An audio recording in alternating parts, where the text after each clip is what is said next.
चलिए आज के इस दिलचस्प विश्लेषण में सीधे गोता लगाते हैं। वर्क प्लेस में टॉक्सिक लीडरशिप यानी खराब बॉस की एक ऐसी महामारी फैल रही है जिस पर हाल ही में एक बहुत ही चौंकाने वाली स्टडी सामने आई है। इस रिपोर्ट का डेटा सच में हैरान कर देने वाला है। आज के समय में 10 में से पूरे 6 कर्मचारी किसी न किसी टॉक्सिक बॉस के अंडर काम कर रहे हैं। और अगर तस्वीर को थोड़ा और बड़ा करके देखें तो 70% कर्मचारियों का कहना है कि उन्होंने अपने करियर में कभी ना कभी ऐसे टॉक्सिक मैनेजर का सामना जरूर किया है। और यहाँ असमानता साफ झलकती है। LGBTQIA+ कम्युनिटी के कर्मचारियों के लिए तो ये आंकड़ा छलांग लगाकर सीधे 75% तक पहुंच जाता है। ध्यान रहे, ये कोई हवाई बातें नहीं हैं। ये आंकड़े 1300 से ज्यादा अमेरिकी वयस्कों पर की गई एक गहरी स्टडी से निकल कर आए हैं, जो बताती है कि ये समस्या किसी एक इंडस्ट्री की नहीं बल्कि हर जगह की है। तो अब आते हैं पहले सेक्शन पर, हानिकारक व्यवहार को आखिर परिभाषित कैसे किया जाए। स्टडी बहुत ही साफ शब्दों में एक सख्त मैनेजर और एक टॉक्सिक मैनेजर के बीच का अंतर समझाती है। एक सख्त बॉस काम में परफेक्शन चाहता है, लेकिन एक टॉक्सिक बॉस वो बस डर, शर्म और अपमान का सहारा लेता है। रिसर्चर्स ने कुछ खास आदतों को ट्रैक किया है, जैसे अपनी गलती दूसरों पर थोपना, बेवजह हर छोटी चीज में दखल देना और हाँ, दूसरों के आइडियाज का क्रेडिट खुद ले लेना। स्टडी में एक और बड़ी बात सामने आई है, कल्चर में फिट नहीं बैठना।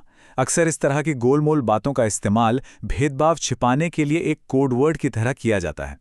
और जब कर्मचारी अपनी जायज परेशानी बताते हैं तो उन्हें इस तरह की बातें सुनने को मिलती हैं।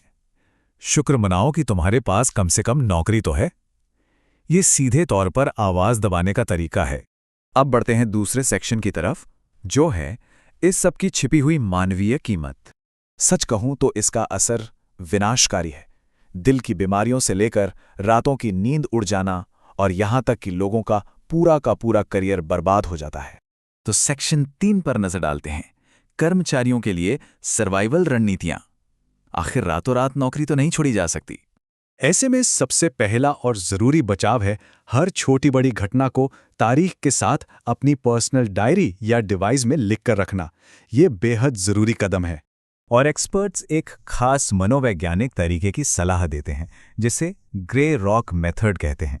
मतलब खुद को एक पत्थर की तरह एकदम नीरस और उबाऊ बना लेना, ताकि सामने वाले को कोई इमोशनल रिएक्शन ही ना मिले। अगर इसे असल जिंदगी में लागू करना हो तो बस छोटे और एकदम न्यूट्रल जवाब देने चाहिए। अपनी निजी जिंदगी के बारे में कुछ न बताना और ऑफिस के फालतू ड्रामे से पूरी तरह दूर रहना ही समझदारी है। यहाँ रिपोर्ट में एक बहुत ही कड़वी सच्चाई भी बताई गई है। अक्सर HR डिपार्टमेंट मुख्य रूप से कंपनी को कानूनी पचड़ों से बचाने के लिए होता है, न कि हमेशा कर्मचारियों का पक्ष लेने के लिए। चलिए देखते हैं सेक्शन 4, कंपनियां आखिर इस पूरी व्यवस्था को कैसे सुधार सकती हैं। सबसे पहले तो ऊपर से नीचे वाले पुराने रिव्यू सिस्टम को हटाना होगा। इसकी जगह 360 डिग्री फीडबैक लाना चाहिए, जहां जूनियर कर्मचारी भी बिना किसी डर के अपने मैनेजर्स का फीडबैक दे सकें। इसके अलावा अगर कोई मैनेजर टॉक्सिक है तो उसे बाहर का रास्ता दिखाना ही होगा, फिर चाहे वो कंपनी को कितना भी मुनाफा क्यों ना दे रहा हो। कल्चर फिट जैसी गोलमोल बातों की जगह ठोस नियम होने चाहिए। और सबसे बड़ा बदलाव तब आएगा जब बड़े अधिकारियों के वेतन और बोनस को कर्मचारियों की खुशी और उनके टिके रहने की दर से जोड़ दिया जाएगा। तब जवाबदेही अपने आप आ जाएगी।